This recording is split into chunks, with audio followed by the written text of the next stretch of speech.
And welcome to another edition of Skip Happens. A little music in the background kind of sets you up for what we're going to do here tonight and talk to the artist of this brand new song. Give it a listen. She wears rose-colored glasses, even though it's out of fashion.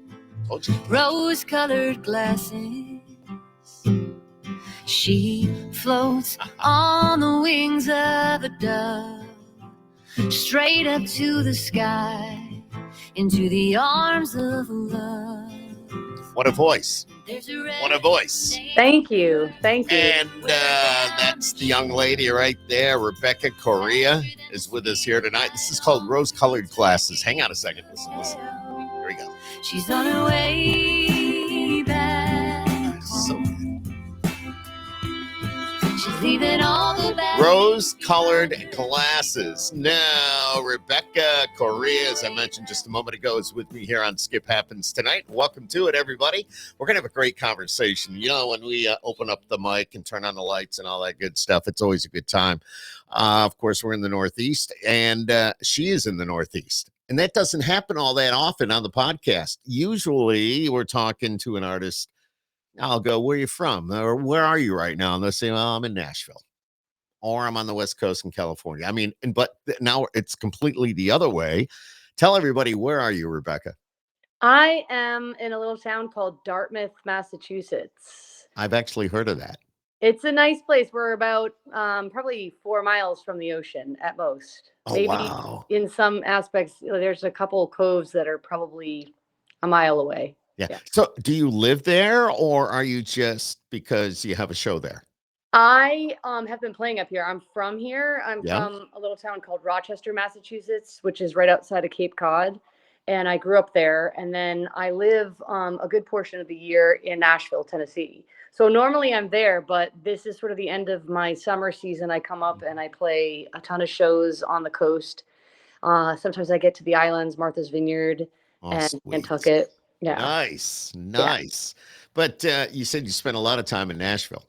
So. I do. I moved there 17 years ago, almost to the day. It's been a long journey. I've been going there. I had some friends that were working in music there that said, you got to come down. And I took a trip back in 2006 and just fell in love with the place and just decided, like, you know, I love it here in Massachusetts, but I need to be around more of my music people. You have to be where the action is, yeah. so to speak. Yeah, no, I get that. But you know what, where you are in the Northeast right now and the seasons are changing. I know here where we are in central New York, the leaves are starting to change a little bit. It's a beautiful time to be in the Northeast. It is. In fact, I just I had a show out in Western Mass a few days ago, and I was so lucky to take the Mass Pike out there. And I went to school in West Hartford, Connecticut. Oh, wow. So okay. This time of year is my absolute favorite time of year in New England. It's just like unbelievable. The colors that. And it just doesn't get better. The humidity leaves the air, and it's just heaven every day. Exactly. Now, right now in Nashville, I think they had a little bit of rain today because of the hurricane that came up through, but and I believe the humidity was up a little bit. I had some friends out there as well, but yeah. So when do you get to go back to Nashville? Well, actually, I fly back on Sunday, so okay. I'll be there and sort of this time of year, fall into winter. I'm more stationed there doing work and networking and writing and recording. Yeah, let's talk about your music a little bit. How would you describe yourself? Is it folk? Is it rock? Is it Americana? I think it's a little bit of all that, but how would you describe your music? Yeah, I would say the same. It's hard for me to pick just one because I grew up listening to incredible artists from all genres, and I love music. When I went to college, it was a lot of classical music that I was experiencing. The 90s grunge, alternative music, love. Been there. Folk, being from New England, the folk scene up here is just so amazing. There's so many artists I could name that inspired me over the years. So I tend to think of my music as, I just say singer-songwriter because I figured that would be easiest, but I also sometimes will say pop. And people, Okay. I make sure to say it's not bubblegum pop. It's, pop is short for popular. And so, my music sometimes hovers in the rock department. Sometimes it's pop, sometimes it's Americana, sometimes it's folk. I love R&B and soul. Oh my So gosh. it's sort of in that genre altogether. Those genres, I should say. And even the country genre kind of touches on all that now more Yeah. than it ever has. It's always been, some folk, some Americana, but now you're hearing the rock, you're hearing, as you would say, the pop come out. I mean, just look at some of the artists that are coming up through and some of the shows. And for example, just to give you an example, Saturday Post Malone's here in town. And Ah, yeah, I know. And everybody's like, well, he's not country, but he is country because he put out the country album, which yeah, totally kicks ass. totally. Every song on that album is a smash, Absolutely, I agree. I you agree. know? I think he did such a great job, really honoring the craft, and Yes. he was so respectful when he came to town, and I know he touched base with a lot of artists and people in town, and he Mhm. really nailed it on this record, I think. Yeah, exactly right. And he throws it back. You wouldn't think you would look at him and you go, okay, he's actually from here, from Syracuse. Really, Here's a true story. Before we love this. this is interesting. I because being on the air every afternoon here at a radio station in town and doing my thing, I have a listener that reached out to me one day. She sent me a classroom picture. She was a kindergarten teacher. She goes, now if you look in the lower right hand corner, that's Post Malone, but his real name's Austin. So I go, are you kidding me? I said, you were his kindergarten teacher. She goes, yes. And then she sent me other pictures. Oh, Now he did move on shortly after that. And I believe he went to Texas or whatever. His parents had split up and all that. But still, I mean, I was like, wow, this is so cool. This is so cool. that would be so sweet if she was in the front row. If you could get her there to I cheer. know. She wants me now. They're pretty strict with these shows nowadays, but I know we're supposed to be talking about you, but still, they're pretty strict with these shows, and to even for us as radio people to get backstage with Post Malone is a little bit difficult. Sometimes it's who you know and how you go about doing it, but Mhm. still. It's not as easy as it used to be. But she said if you could print out those pictures and take them with you, Oh, so I that would love be kinda that. cool. I know, exactly, I love exactly, that so much. exactly. Let's go back to you.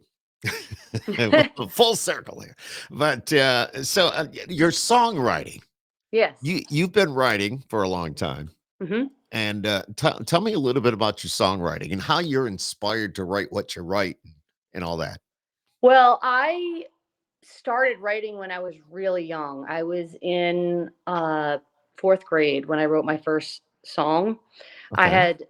had some piano lessons before then. I always gravitated towards music, but that's when I started, and I started, just with simple melodies, simple words, expressing the things that I was going through, whether it was happiness or sadness. I just Mhm, started to learn to, like, oh, I can put this into words. I can put this into a concept musically and share it with people. And I also noticed it seemed to, like, help other people around me with, whatever it was that we were dealing with at the time, mhm. good and bad.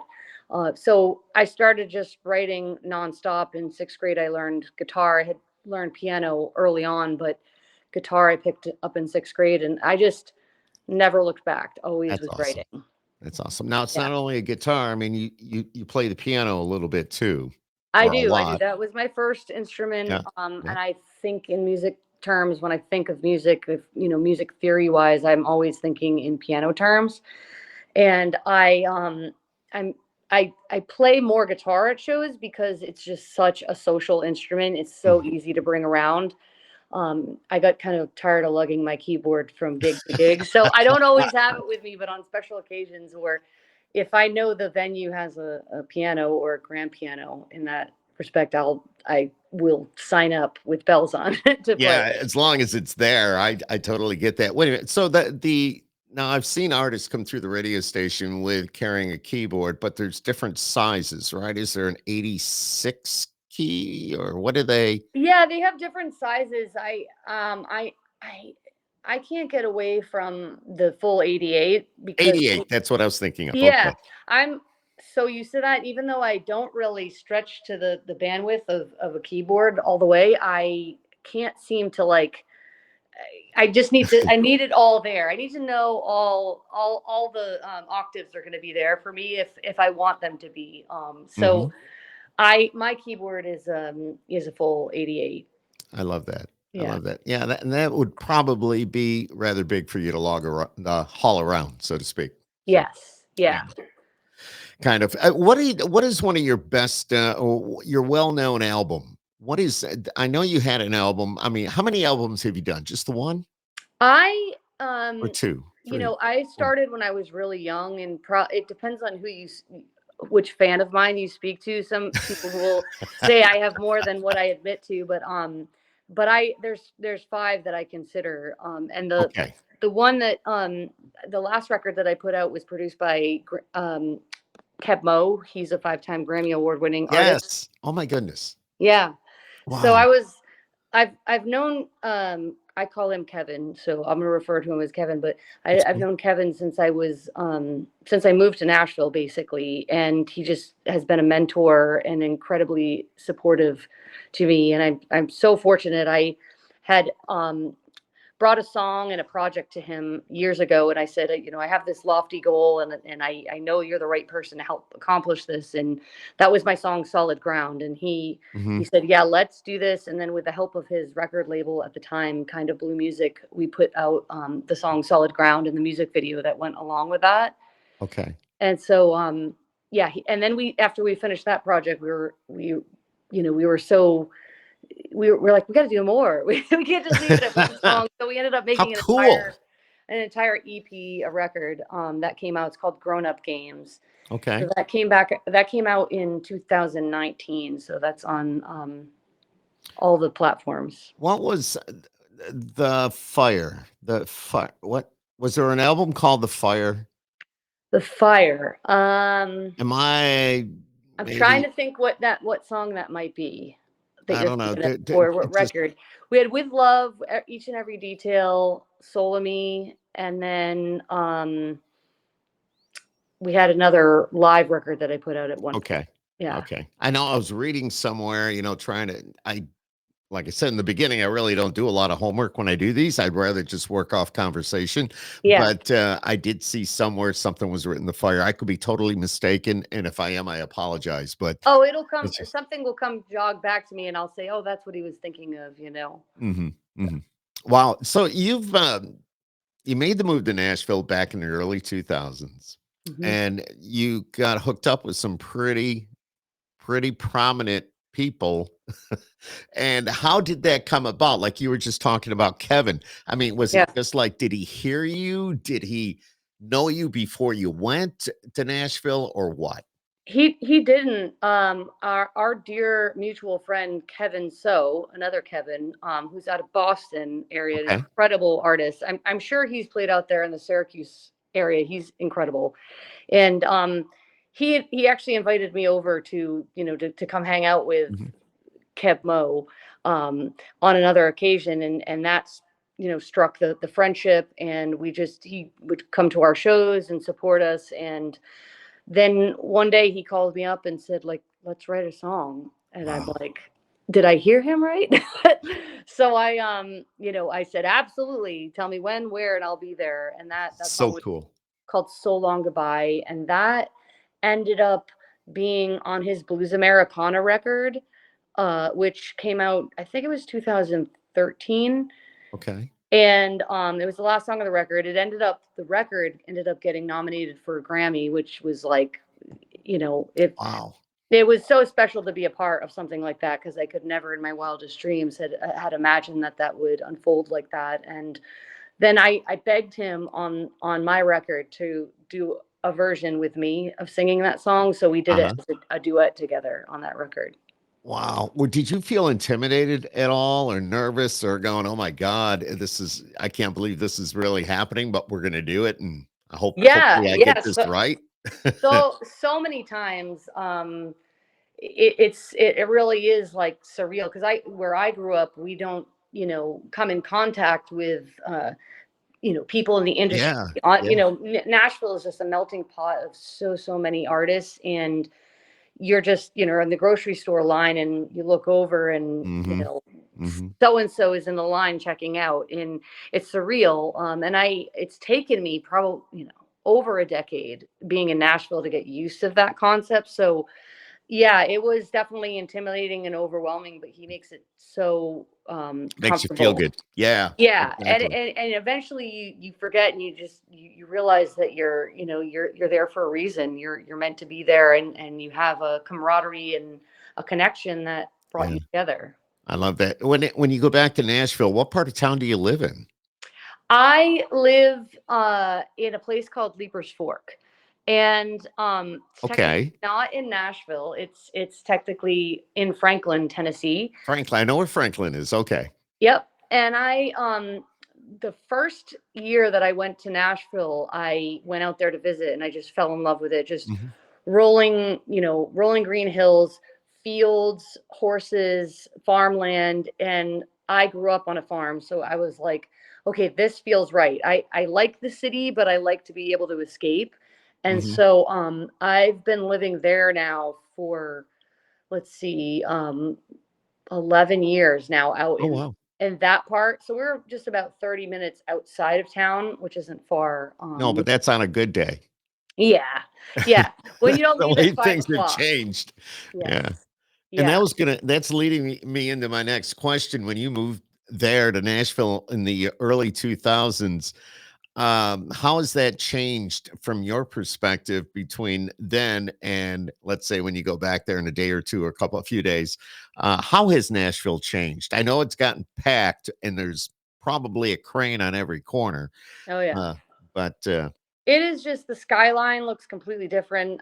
It's got to be at least 5 times, busier down there in terms of the skyline and mhm. people just moving in. I think there was a stat that was being thrown around at one point. There was like 100 people per day or per week or something crazy like that were moving there. And so when I got there, it was a very, very small town vibe. Everybody knew everybody, and you could park on Broadway. You could park your car. There were no meters. It was like you just got out and you did your thing. And now it's a very different beast. It became extremely popular. It was popular before, but now it's like unfathomable. Well, I think everybody knows that that's like the hub for just about almost all genres of music now. It Yeah. doesn't have to be country. Yes. Yeah. And there's so much history there. Plus, all the major superstars are putting their name on a bar. Somebody's doing whatever so they can get their name on a bar, and it's just it's kind of crazy. And I'll tell you a crazy story. A year ago, June, my wife and I went out there for the NASCAR race. We stayed right downtown at the Omni, and we got out of the race early enough. We got back, and I said, "Honey, let's go. We're going to walk over to Broadway. Let's see what's going on tonight." Well, that was a mistake because it was a Saturday night. Oh Uh, no. yeah, you know where I'm going with this. The Oh road yeah. was closed because it's just nothing but bachelorette parties. You could walk on the heads of people there. Everybody was crowded together. Yeah. There were things you don't want to discuss happening on the corner. It was just a mess. And it was a line, like long lines to get into some of these really cool places. So I said, that's it. Okay, we're too old for this. We're gonna go back to the hotel and we'll have a cocktail there. So Yeah, yeah. We have this thing, where it's, Nashvillians and Tennesseans, we never go to Broadway. Like right. I like know. unless we have a friend that's playing. Like when Lily, who's featured on my song, she and her family band play at Layla's Oh on yeah. Broadway. Yep. So Yep. they've been playing. She was one of the very first people that I met when I moved to Nashville, and she was 16 years old at the time playing Oh wow. at Layla's. And she just like blew my mind. And I'm just like, this girl is so special. She is such a special being. And Nice. I've, struck up a friendship with her and her Hmm. family, and Hmm. have followed and supported her music for years. When they've come up for tour, they've actually played. We have a farm in Rochester, my family farm, and she's performed there with her Very family. cool. Yeah. And circling back she's actually at the show this weekend. You might see her because she's in Post Malone's band. What? Yes. What? Yes. So I got to look for Lily May. Lily May, it will be on stage with Post Malone. She plays in his band. She plays fiddle for Post. Yeah. I'm For glad Austin. you told me. So Awesome. yeah. Yeah, exactly. How I cool. was going to mention it earlier, but I figured we'll keep it a little secret for a little while longer. Yeah, you know that you'd be really surprised. I know, for example, you're talking about Lily being with being with Posty, but then I want to say about a month ago, we have a big amphitheater here, and of course, you know how that goes. All the big shows come through with Live Nation and what have you. But Jake Owen was part of a big show one night, and Charlie Worsham plays guitar with Jake Owen. And Charlie's done a lot of his own stuff too. And it's like, that's Charlie. Holy crap. That's cool. The Charlie. The Charlie. Yes. Yeah, that was very cool. So tell me a little bit more about this relationship with Lily, because I see the song Rose Colored Glasses. She's on that label with you, or I see the picture of her on the cover with you. Yes. How did that come about? So when I wrote the song, I wrote it at my friend's kitchen table in Leaper's Fork. And it was me reflecting on different inspiring stories from women in my life that have gone through different challenges. Mm-hmm. And I was reflecting on that. And after I wrote it, I said, I gotta record this. This is one of my next projects. And I thought to myself, someone who could really carry this message with me, that could really relate and share this story, especially as women in the music industry. There's not, we're outnumbered. Let's put it that way. Well, we need more. Yeah, we need more. We're there. We are existing there in the music industry, but in Nashville, but there are less of us. And so she and I both have had our triumphs and our challenges within the industry, related to being a woman, but also just in general. And so I knew that she would be able to tell that story really well, because she's just such a deep, deep soul, an old soul, a deep soul. And it's a song about perseverance and challenges and struggles. And I knew that she'd be able to carry that message. So I reached out to her and asked if she would take part and be, sing a verse and sing the harmonies. And she ended up putting fiddle on, she plays fiddle for Post Malone. So cool. No. Yeah. I know. It is so cool. It is so cool. But she's, I'm not surprised, because she is such a star. She is such a very, very special artist and musician. And she's not the first big artist that has, tapped her shoulder. Yeah, that's cool. And for you to now have that type of relationship with her, where, you both are doing the same thing, but practically helping each other out. I mean, you can't beat that. Just, having that relationship. That's pretty cool. Absolutely cool. Like when she has a little one, Aberdeen, and she and her husband are both musicians as well. So when we did we went into the studio to record it. She said, Aberdeen was so little, and she's like, I can't leave her at home, so she needs to come with me. That's fine. So we take turns holding her between takes, and she was a part of it, which is really special, because it is so adorable. It's a song about perseverance that anyone can relate to, but specifically it talks about she oftentimes in the song. And so it was really special to have her little one there with us and have that be part of the story. Yeah. It just, you've been in Nashville since the early 2000s. You've got great music out there. The number of albums, the songs that you've put out and all that. But to get where you are today, what do you think has been your biggest challenge? I think my biggest challenge has been perseverance. It goes along with the song, because industry is so unpredictable. When I really started this journey, things were so different. CDs were the thing, were the model, and the whole industry in terms of streaming has turned around, or even podcasts that didn't exist at the time, so just to be able to adapt and persevere through the changes, and then also have, faith in yourself and confidence that you'll find your way, and just to keep getting up and doing it. I know there have been a lot of colleagues of mine that have gone in different, especially after everything that's happened in the last 4 years, Sure. since the pandemic. Um, a lot of artists that I know, or musicians, have gone into real estate or things like that. They've tacked on other things to keep themselves afloat. So just being really grateful for getting up and continuing it on, even in the seasons or the times, or the momentary times where I was like, should I be doing that? Like, is this really the best choice to be making? But I've always known that I was supposed to share my messages with whoever wants to hear them. I knew that I had to keep a foot in one way or another. So that's what I would say is perseverance. That's awesome. That's awesome. If you weren't doing music or putting out great music like Rose-Colored Glasses, what do you think you would be doing? Gosh, I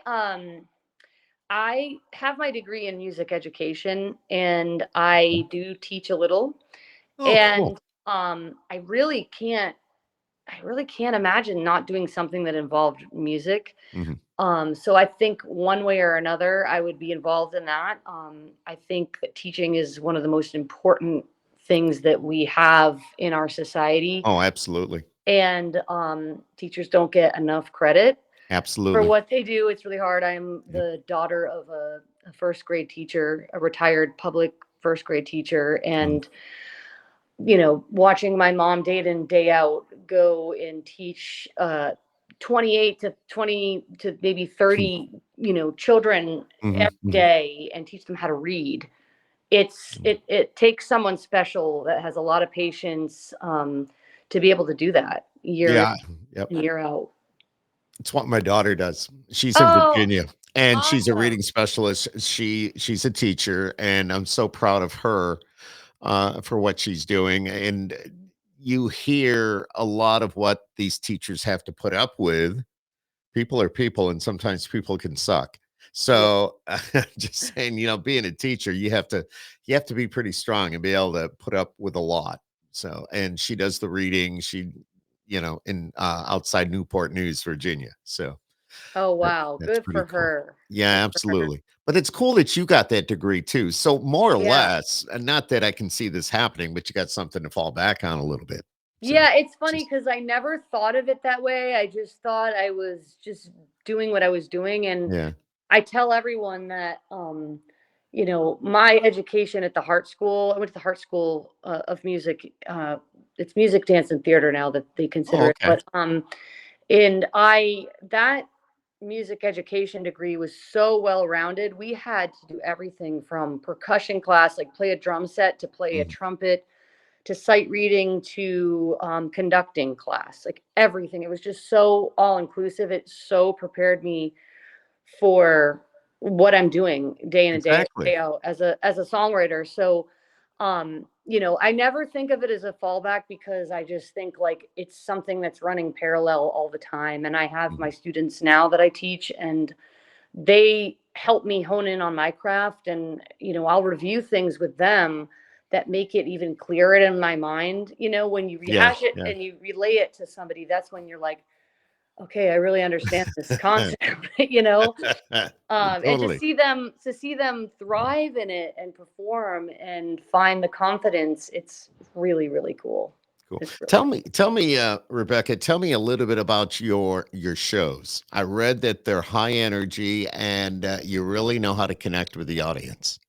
Yeah, I do a lot of storytelling in my shows. Like I said, going back to like the folk scene in New Mhm. England, and like upstate New York with I'm trying to think of the room that's up there, Saratoga Springs. Why Oh can't I? yeah, yeah, Yes, yep. I'm trying Spec. to think. Yeah, it that scene, the Iron Horse in Northampton, Club Passim, that type of Okay. of, of vibe. I traveled around seeing artists like Martin Sexton and Melissa Ferrick, and you name it, Livingston Taylor, everybody, and just watching them singularly get up on stage on their own and hold the attention of the crowd and tell these riveting stories that were, plummeting down and then taking you up and hills and valleys.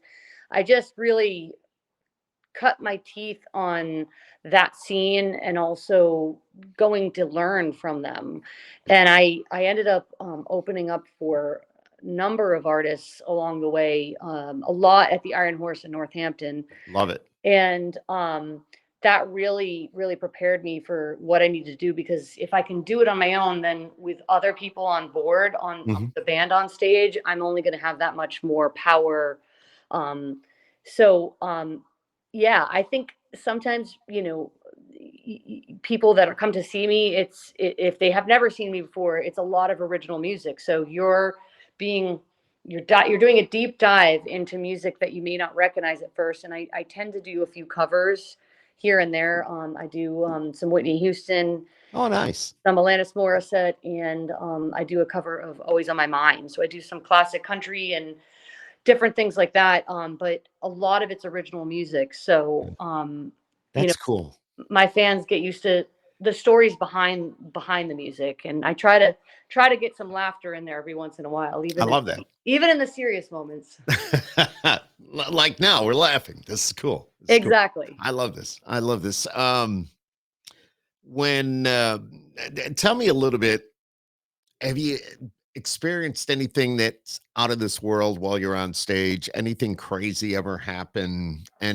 Something that will stick in your mind going, man, I'll never forget that day, or something like that? Have you ever had anything like that? I think everybody has something. Yeah, I have so many great memories from shows that, just people, you know, coming up to me after and saying, that song really touched me and really moved me. Those are my favorites. I'm sure that there's some wild and crazy story that'll come to mind for Or sure. maybe you don't want to talk about it. I don't know. No. But those are the moments that get me the most, is like when people really connect, whether Yeah. crying or whatever. They have a story that they share with me that they connected from my song. That's really special. Yeah. Rebecca, what do you do when you want to disconnect from music for a little bit? If you do, is there some, do you like to walk, run? Do you just, I don't know if you have a dog or not, go for a walk with the dog or whatever? Or, Yeah, I love running. I got into running back in okay. the early 2000s, and I grew up very, very athletic, just always being involved in, gym class, Sure. gymnastics, horse riding, all these things. And I never considered myself a runner, because I just was like, this is so, I thought at the time, boring and like monotonous and like painful. And then Yeah. Yeah. I just started. I went out and just started running like a mile, and then I went a little further and just kept building upon that. And I've ended up running about 12 half marathons at this point. Wow. I've You d- I've go, run, girl. I've Holy run the cow. Nashville 4 times, and then the half marathon, and then the New Bedford marathon, half Mhm. marathon. I've Do run that they a do they ton. still do the St. Jude run in Nashville? Don't they? Isn't there Yep. yeah. Yeah, the I Rock have and friends Roll that half run in there. marathon is, Yes, yeah. that's it. They do the full and the half, but I'm like 13 miles is more than enough. Is Well, more than enough. Well, you said that when you first started running, that it was like, all right, well, I don't know if I want to do this, but I'll do it. But then you kind of made it wasn't that you made yourself do it, you wanted to do it. Because I Yeah. hear that from a lot of people that run. Once you get started, you're going to always want to stay with it. Yes. Yeah. Yeah. It's really a very spiritual sport. It's deep, and the people that you meet through that, it's kind of like music. That same community, and you see a lot of the same people at the races, and Mhm. you find each other online. And Oh, that's ev- cool. even in Nashville, I've met a number of people that are very serious runners, and have just stayed connected with them. Mhm, mhm. Have you had the opportunity to be on any type of radio tour over the years? Have you in the beginning? Did you go? Yeah, that's. I'll be honest with you. That's because I'm in my own podcast studio here, and being with the radio station when an artist would come through. To meet the program director, and you do a little bit of an interview on air, and you play their song on the radio and all that. But I always made it a point that they spent the night in town because they come over here in my podcast studio, and we would get pizza, wings, and beer, Oh, and we would have a great conversation. There's been a lot of artists that have actually come to the house. That's where I am downstairs. I have my own studio, and we would hang out. We'd have a great time. And then the pandemic hit, hence now this is what we're doing. yeah. But have you had that opportunity to hit up radio stations? Has your publicist set any of that up for you, or is there people that do that, or do you do all that up by yourself? Well, up until recently, I've been, kind of doing that on my own, with the connections that I have. I did a Sure. lot of networking earlier on. But now I'm connected with a wonderful company in Nashville called Aristo Media. Yes, they're And great. yeah, they're amazing. And they have connected me with a number of podcasts and Nice. phone interviews type things.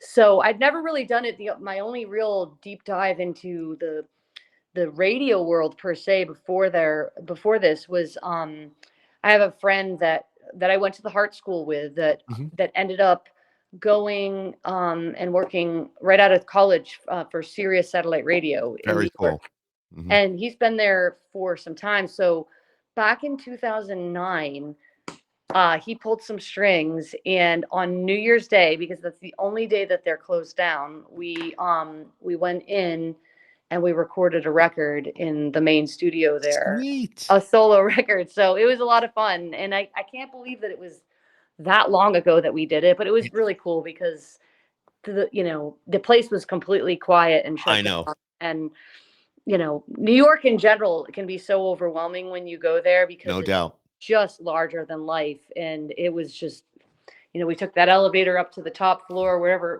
floor they're on, and just, took over for the day. It was really cool. Have you had a chance in Nashville to visit the studios that they have? Oh yeah. I've been to a number of the studios down there, Pretty and cool. a lot of the studios that I have worked in, I worked in Kevin's studio, Yeah. Oh wow. Keb Mo's studio, and then I also just made my record at the Purple House, which is in Leapers Fork. So I've done a few background vocals for people over the years, or people have invited me to their sessions in town, but most of the work that I've done have been in those two studios. Yeah. Have you been to the Sirius studios? No, I haven't there, not yet. No, but and the other ones too. No, that's cool Yeah, hearing about that though. yeah, That's cool. Yeah, yeah, that's a pretty cool setup downtown. So yeah. It is. It is.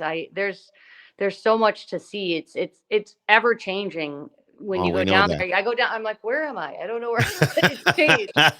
No, I know. I get it. I get it. Do you take in a Predators game or maybe the Titans or anything like that? Yeah, I've been to a few Preds games. I have some friends that are a part of that whole scene that have Nice. got me Nice. in a few times. I have yet to be at a Titans game because I'm from New England. I'm a New England Patriots fan. I'm Don't say sorry. I'm that too just gonna loud. admit to it. We got the Bills here. Then we got the Giants, and we got I the Jets. know. Giants and the Jets suck, but the Hey, Bills, the we Bills all are have our playing seasons. tonight. We all have our seasons, We do. We do. and we had a good run there for a while. You did. And how about the baseball? Do you ever go to their AAA team in Nashville, the Sounds? I have been to a Sounds game. Yes, yeah, I That have. was a lot of fun. And I believe it or not, being from Massachusetts, 2 years ago was the first time that I went to Fenway to see the Red Sox. What? I know. How could I get this far? What? Rebecca. But I finally went. And I'm going again. I'm going to go again. The plan is to go on the 18th of September, this next week, because Post Malone is playing at Fenway, and I might have an in there. So Do you think we're going to talk about that here in a little bit? Because if there's a way that I can get those pictures back to Post, I don't need to go. Yeah. But if she could just take them back and go, look what somebody gave me. Is this Well, you?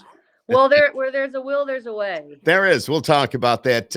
Rebecca Correa is who we're talking to tonight on Skip Happens. If somebody wants to find out more about you, more about your music, buy your music, maybe some merchandise, where can they go?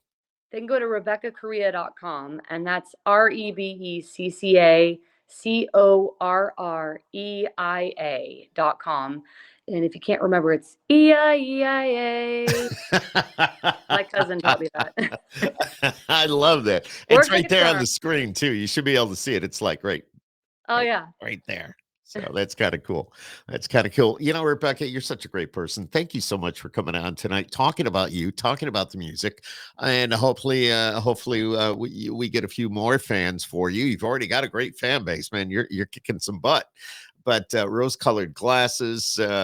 Give it a listen if you haven't listened yet, and you're watching this. As soon as we get done here, give it a listen.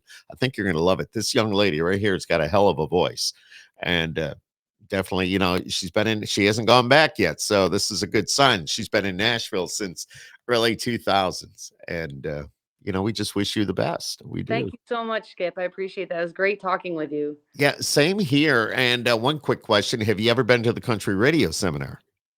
I haven't. I have not, believe it or not. February. Okay. I'm just saying, look it up. Look it up. It's country radio seminar. It's in February. Okay. Anybody is usually there. And it's based out of the Omni Hotel downtown. But, you know, I've been going for well over 20 years. And awesome. It's always a great thing. Yeah, there's a lot of things to learn, a lot of networking, a lot of fun. Yeah. I have a bar. I have a bar stool with my name on it down in Bar Lines, which is the hotel or the bar in the Omni. So I'm just saying no.